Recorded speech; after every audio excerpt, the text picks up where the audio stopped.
Okay, guys, so absolute chaos in the Middle East. An unprecedented attack from Israel against Lebanon over the past 24 hours.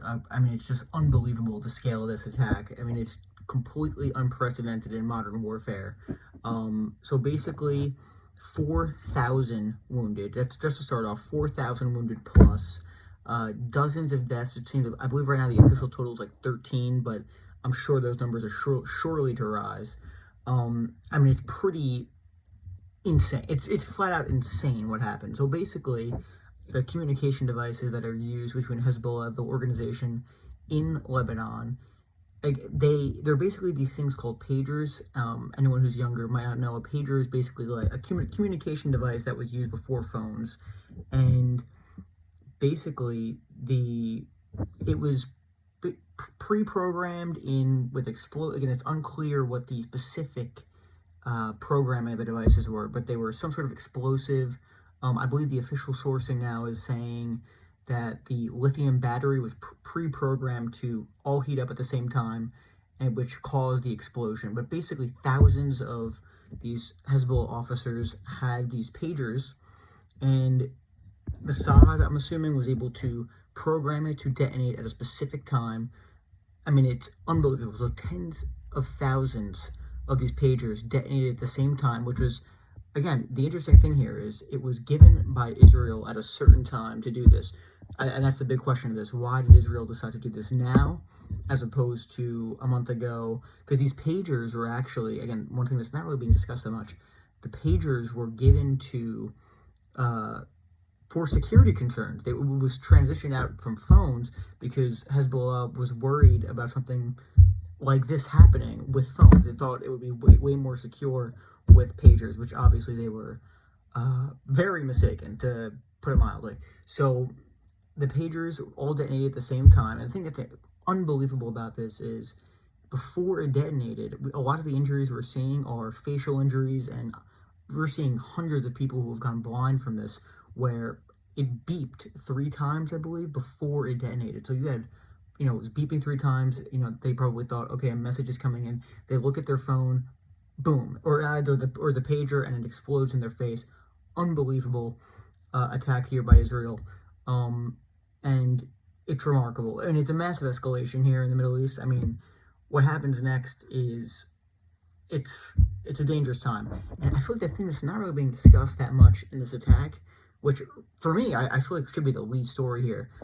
The Iranian ambassador was severely wounded. Think of what happened last time when the Iranian consulate was hit. I mean, that was, it's a big deal, but this is, so basically you had Iran sending hundreds of rockets into Israel. Yes, it was mostly a symbolic attack, but still, that was from hitting a consulate.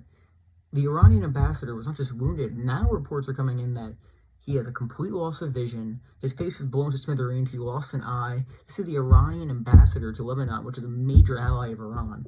So the fact that this happened, it's unbelievable, which also makes you believe, again, not that anyone's really surprised here. Iran and Hezbollah have a very close relationship, clearly.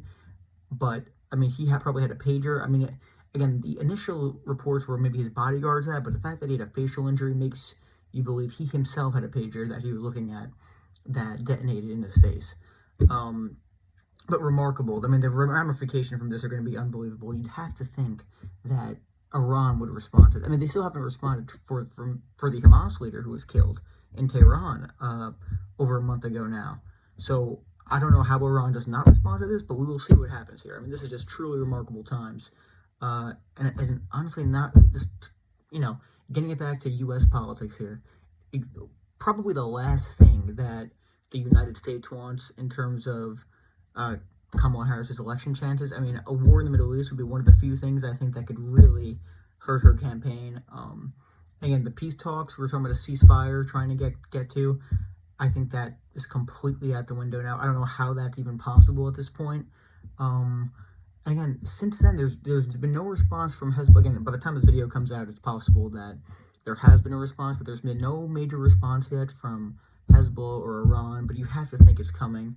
But this is modern warfare, guys. You have a country hacking into thousands of again, this is not advanced tech of these pagers and detonating at the same time. I mean, this is his unprecedented attack of epic proportions here.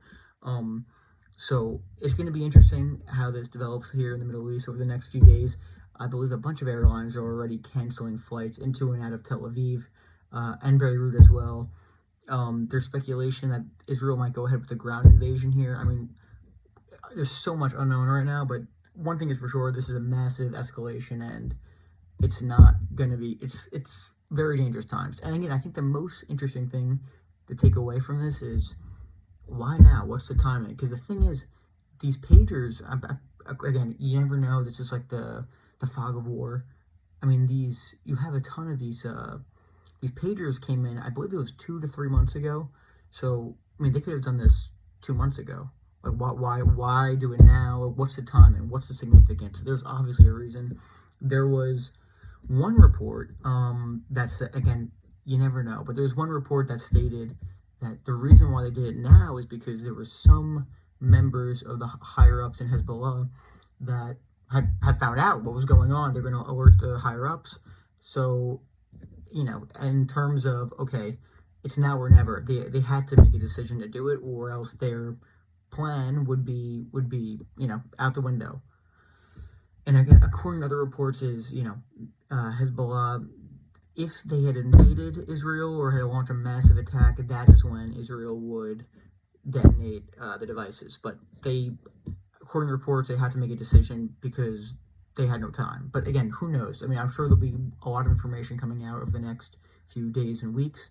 But I think the next question now is going to be, how does Iran respond to this? I feel like it's so strange how it's not like, this is a huge deal. Like, this should be everywhere, but it's really not.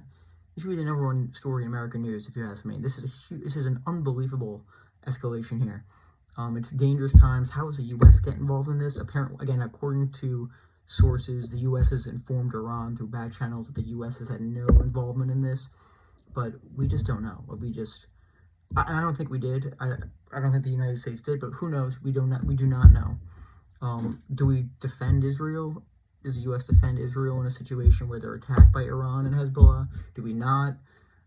So many questions, and we just do not have the answers right now. So, very scary times in the Middle East, and it's truly unbelievable what's happening out there. So, yeah, hope any other major updates, I'll let you guys know, but scary times, guys.